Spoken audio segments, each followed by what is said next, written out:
once again, we find ourselves here. Usually when I come in front of the camera like this, it usually means that the game I'm about to talk about isn't very good. Or at least, memorably awful.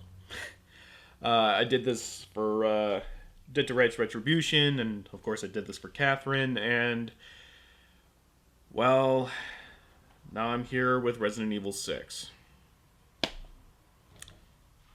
I got my notes, so I made sure that I wouldn't miss a thing about this game.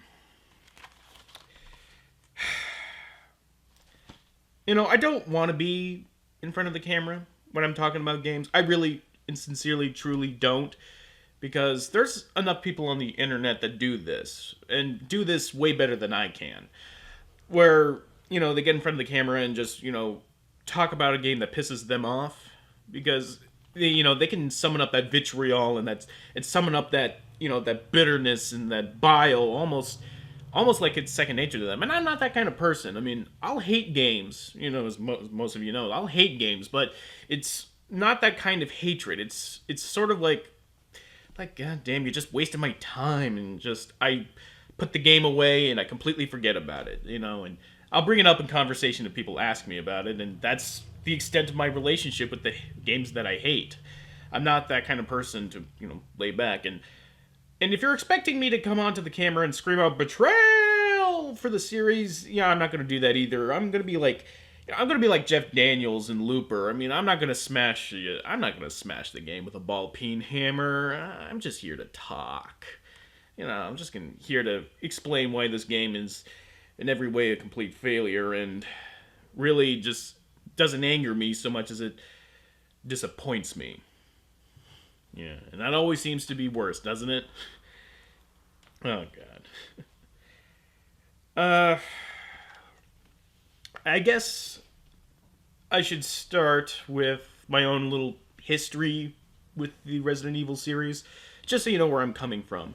My first foray into Resident Evil was Resident Evil 2. I didn't play it. I watched my family's friend's son play it. He was about in high school, I think.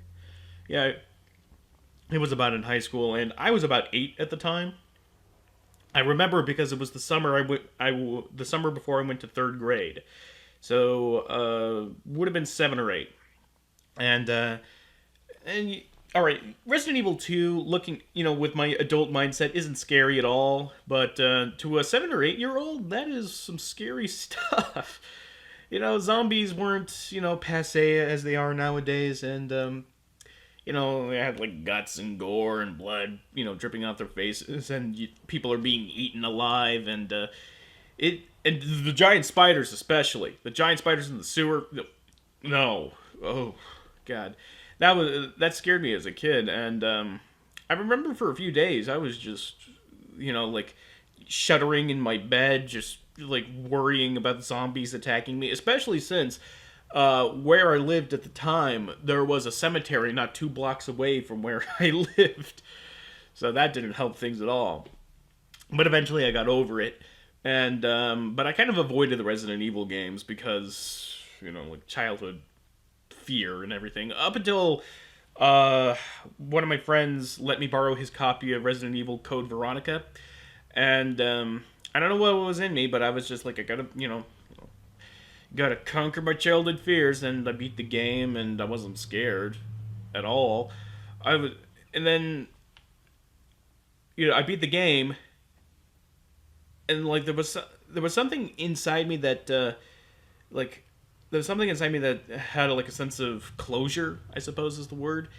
And that's where I really and truly began playing the Resident Evil series. Like, I went back to Resident Evil 2. At the time, Resident Evil 4 just came out for PS2, so I got that. And while they weren't my favorite games in the world, they were definitely some of the most enjoyably cheesy games I've played. Like, Resident Evil 2 is still, like I said, one of my favorite PS1 games. No, that's just, I guess, more because of the memories than really playing it nowadays. I mean, if you try to play Resident Evil 2 today, it's going to be it's going to be a bit frustrating, especially with that control scheme they had back in the day. But So Resident Evil to me was not like the gold standard for any kind of survival horror genre, for the survival horror genre, as some of the more ardent fans would say it was. It was just it was closely tied to my childhood. That's basically the series in a nutshell for me. And speaking of the series, by the way, I am not one of those people who like to piss on RE4 or RE5 for ruining the series. I mean, people like to piss on RE4 for getting the ball rolling to, them being the quick time event laden action fest that Resident Evil never was. And I never was that kind. I'm never that kind of person. I felt that RE4 was a good game and still is a good game, but it's not the traditional Resident Evil. But it's not the traditional Resident Evil. But I think that was sort of the point. They wanted to take the series into a new direction, and I'm always for that.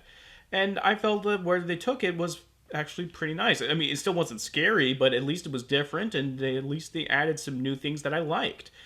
And for a series that had gone stale, and let's face it, the Resident Evil series had gone stale, that was a very, very fine effort. And RE5 didn't have the luxury that RE4 did of being new. I mean, the newest thing that they added was having co-op, and that all but killed that all but buried whatever could be scary about that game, because nothing nothing does away the scares more than having a partner with you all the time. But as I said, I'm not the kind of guy who shits on RE5, because it's still not that bad of a game. It's still not Resident Evil, but at least it's sort of a good game on its own merits. But to actually get to Resident Evil 6, they stuck with the co-op from RE5, but now it seemed like the whole game is designed around getting co-op, is designed around the co-op, and not just split screen co-op. We're talking like online co-op, and I think that's where the design kind of falters, because when you play the game, you have to create a session. You have to create a session, and you have to you have to make all these figures where, like, you don't want anyone to join your game if you want to play solo, and you have to describe like what kind of game mode are you in? Are you just playing for fun, or are you playing for skill, or stuff like that? And in going through all these hoops, it basically kills the solo experience. Even even if you put don't allow other people to join your game, you'll still get messages from the game saying that they're trying to find a new partner for you, and you have to cancel. Like, why in the world would I want you to search players online for me if I keep saying I don't want others to join me in this game? And I think I know why they do that, because if you have the computer control your buddy AI, the game just becomes pointless in a way.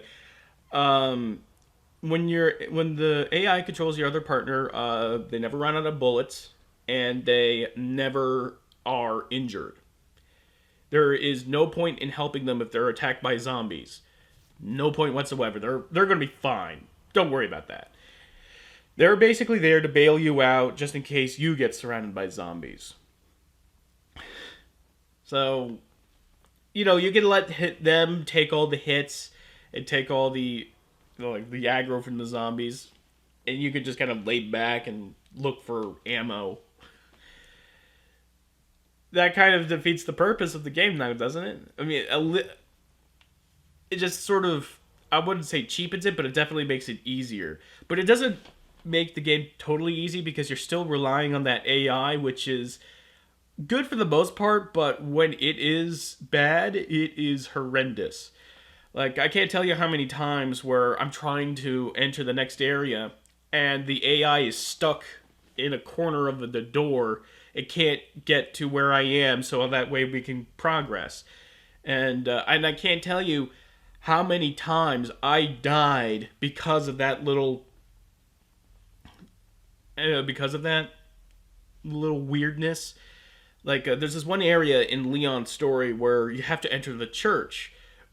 You have to enter the church, but you have to have your partner with you.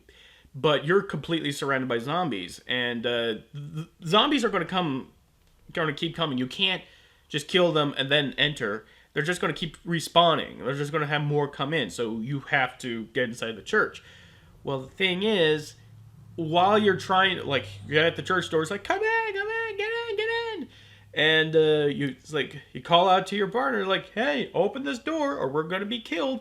She's still out, like, fighting zombies, and now she has to run to you to, get the door open. But while you're calling out to her to get to the door, you're wide open for attack.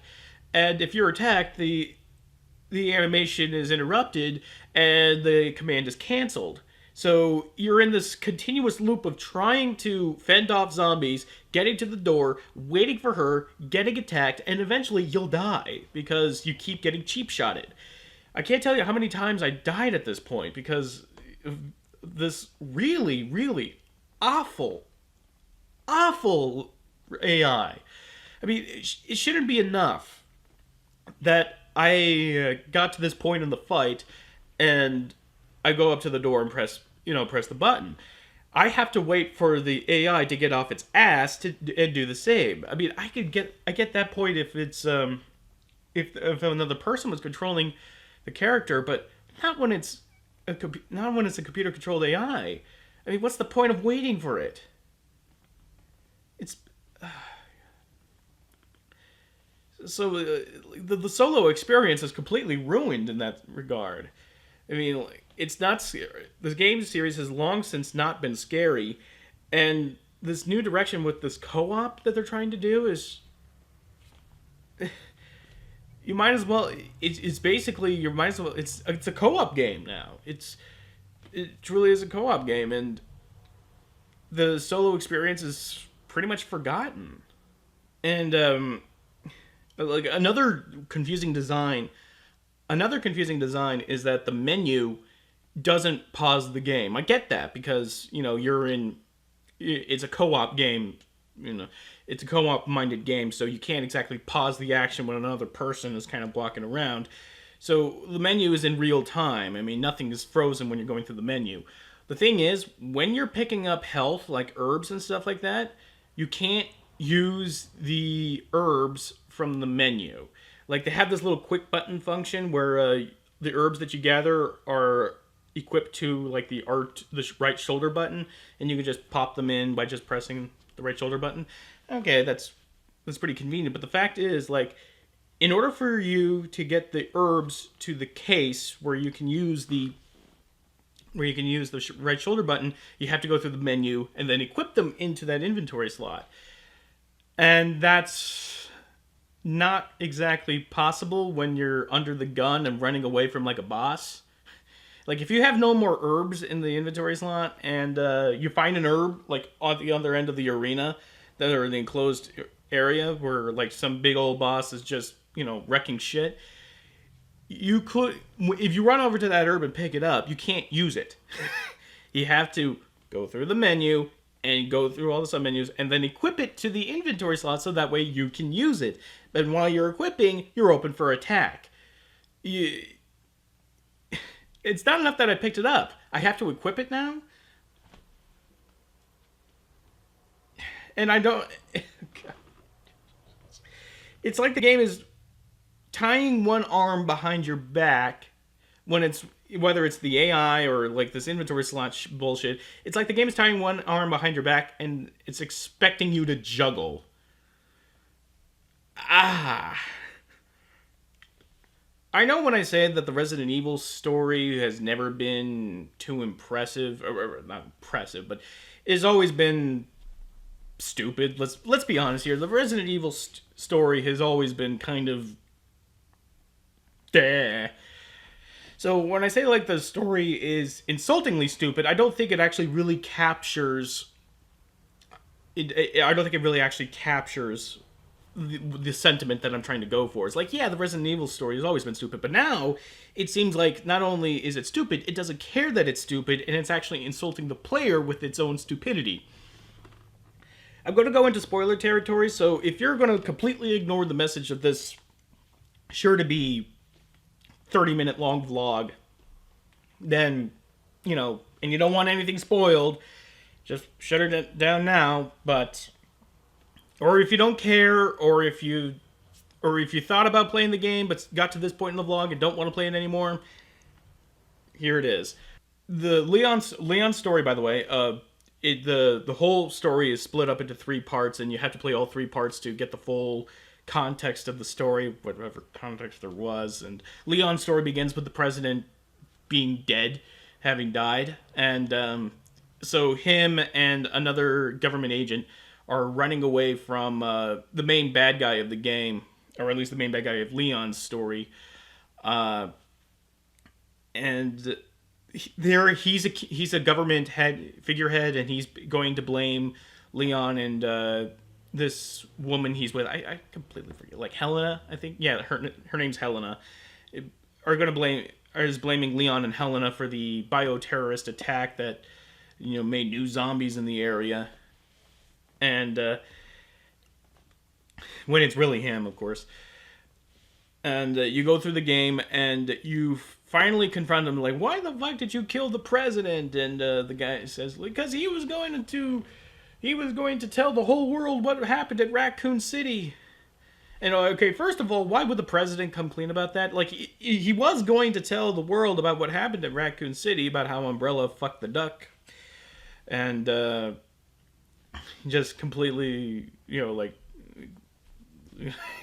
well, you played Resident Evil 2, I hope, and unleash zombie and turn the whole populace into the zombie horde.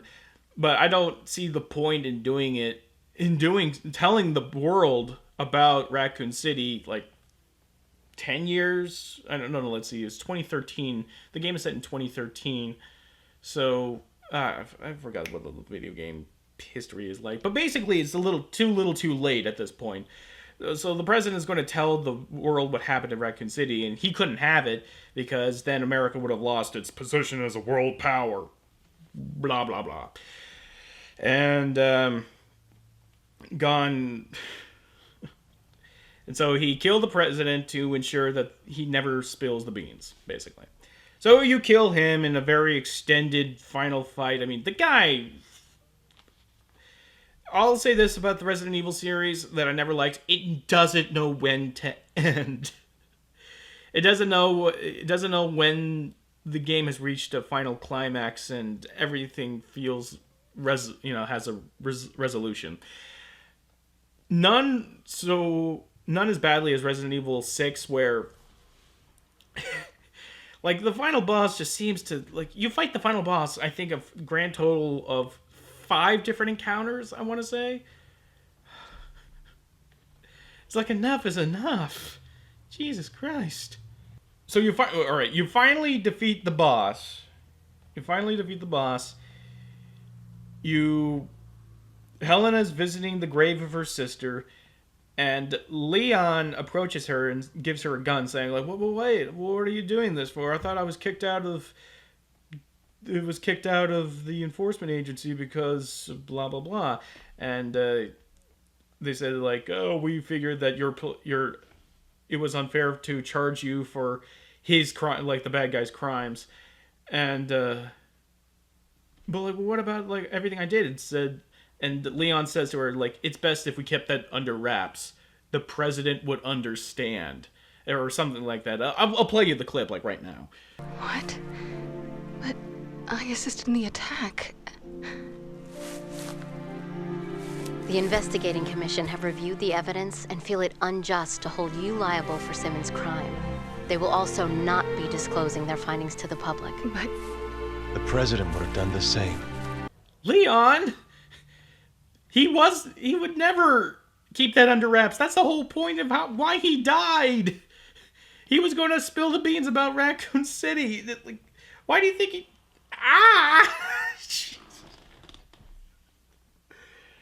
I mean, there's lazy writing, then there's not giving a shit writing, and that's not giving a shit writing. God.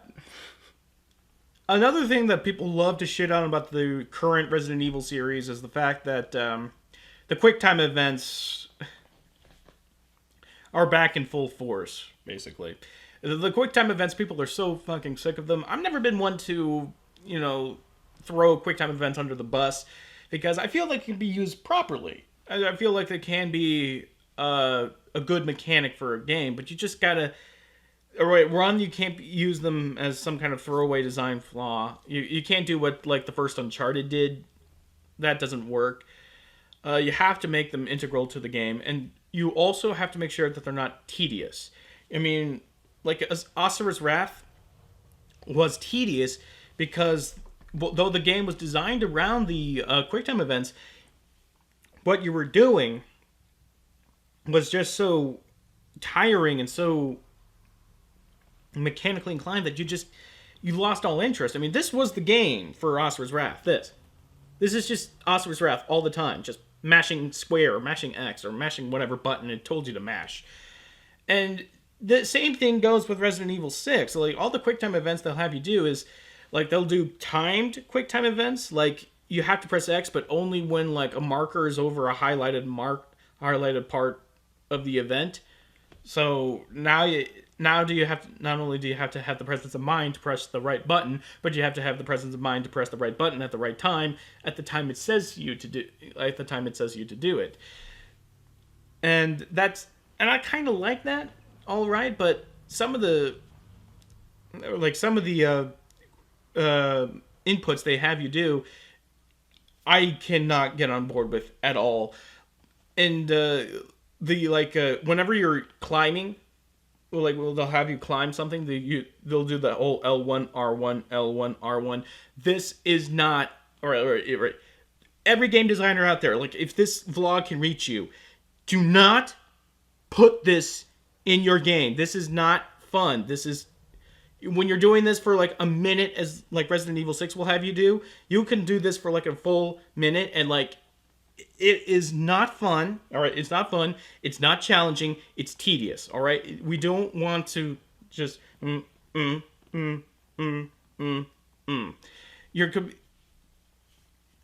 I'm completely serious about this. This kills your game, all right? Do you see this? You see this? This kills your game. Don't put it in there, all right? It's like the last act in Leon's story when he's climbing up the rope, and you gotta hold on to the button, by the way. You gotta hold on to L1 when you're pushing R1, and you gotta hold down to R1 when you're about to press L1, otherwise you let go of the rope and you have to start all over again. Ah! It's like, it's not, like I said, you'd think that'd be challenging, but it's not challenging. It's just tedious. And it's like, there has to be a better way to get across the motion of climbing up a rope, or not climb a rope. How's that sound? Like, Ninja Gaiden 3 did that too, but they didn't do it as... No. Ninja Gaiden 3 was worse because you wound up doing that L1R1, L1R1, L1R1 way more often than you ever did in Resident Evil 6. But at least Hayabusa went faster. Leon is just kind of... For like a minute? I was supposed to do it for a minute? No! God. But with all the complaints that I found with Resident Evil 6, I was prepared to chalk it up as just, bad design and very not like horrible design choices, and just no one knew how to make a Resident Evil game anymore. That's what I was going to chalk it all up to. But then I played Chris's story. Chris's story. If I was going to play the betrayal card, this is when I'd play it. Because, alright, I'll just say it out. Zombies with machine guns. I mean, if you're a die-hard Resident Evil fan, I mean, your heart has got to die just a little bit with that, doesn't it? I mean, when you put a machine gun or any kind of gun in a zombie's hands, they're not zombies anymore, are they? I mean, I know that in Resident Evil 4, like, the Las Plagas monsters, they use, like, bow and arrows and rocket launchers, and they used weapons, but at least they had, like, one shot, and then they have to reload, so it always had, like, the rhythm of a kind of a zombie attack, you know? I mean, it wasn't... They were always kind of rushing you, and they were always, about to attack you, so they had a zombie kind of mentality. But when you put a machine gun or any kind of gun in a zombie's hands, they don't act like zombies anymore. And yet they still kind of do. Like, they'll get behind cover and take pot shots at you, or at least try to. And no, I mean, I don't want to play Gears of War. And that's what it boils down to. Chris's story is a watered down, easy as pie Gears of War. Like, you crouch behind cover, you fire at like masked enemies that may transform into like bug type monsters every now and then, but like, who cares? Who cares? I mean, I'm still like, it's amazing to me, by the way, that they use tactics that are not zombie-like, yet they still act like zombies. Like, they'll try to find cover, but they don't take cover very well. They still out in the open way too often. It's like shooting ducks in a pond. This isn't... At the very least, you could... If you're going to have your game act like this, have the enemy AI actually give a shit. They don't just pimp around in the open just waiting to be shot, but that's what they do. It's awful, and you never run out of ammo. There are ammo crates aplenty in Chris's story, in Chris's chapters. This isn't Resident Evil. I mean, you may think that RE4 was, like the beginning of the end as far as the Resident Evil series is concerned, and you may have thought that Resident Evil 5 was the nail in the coffin. If that were all true, then Resident Evil 6 is the coffin is buried 6 feet under, and Capcom is pissing on the grave. I mean, like, Leon's story does kind of feel Resident Evil-ish. I mean, there is a cemetery segment, for Christ's sakes, but Chris's Christmas segment of the story, that's like a third of the game. You might as well be playing a watered-down, piss-easy Gears of War. After I played, like, the first chapter of Chris's, I was just... Like, I was feeling down about the game. I was like, this game fucking sucks. But when I got to the Chris's story, that's when I truly understand the vitriol that people were spewing about this game. That's when I knew where this anger is. Like, I've noticed that online that people are angry at the game, but they can't exactly point into anything specific about the game of why it sucks. And I think if there's anything specific about the game that truly sucks, here it is. Zombies with machine guns. That's basically it. That's the death knell. That is the final death knell of the Resident Evil series. Nobody knows how to make a Resident Evil game anymore. Capcom certainly doesn't care at this point. It's a name brand that they're willing to, bank on. And the fans, myself included, were willing to, keep with the series until now. Like, this was like the final insult for a lot of people, myself included, again. And don't really know what to do with themselves, I guess. Like on my Twitter, I keep getting messages of people who, I voice my displeasure about the game on my Twitter, and I keep getting messages from, like, my followers just saying, like, I bought the game first day, returned it on the same day. So disgusted with the game, and I can definitely see why. This is... Like, if people claim betrayal on this game, I wouldn't blame them. I'm not going to claim betrayal because my loyalty with the series isn't that deep. But I play this game and I just feel sad. I just feel sad that, like, I was once like this stupid little kid who was scared of the game when he was 8, and I figure, like, me conquering that fear, like I said again, was just some, waste of time. Like it feels like I shouldn't have even bothered. Going back to Code Veronica and going back to Resident Evil 2 and going to Resident Evil 4 and 5. It just feels like why bother? Why bother? And at the end of the day, that's what I have to say about Resident Evil 6. Why bother?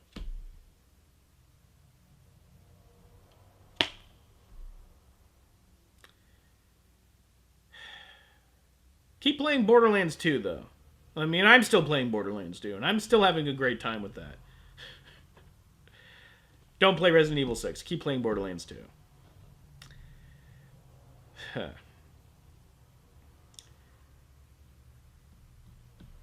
Now I feel sad. Till next time.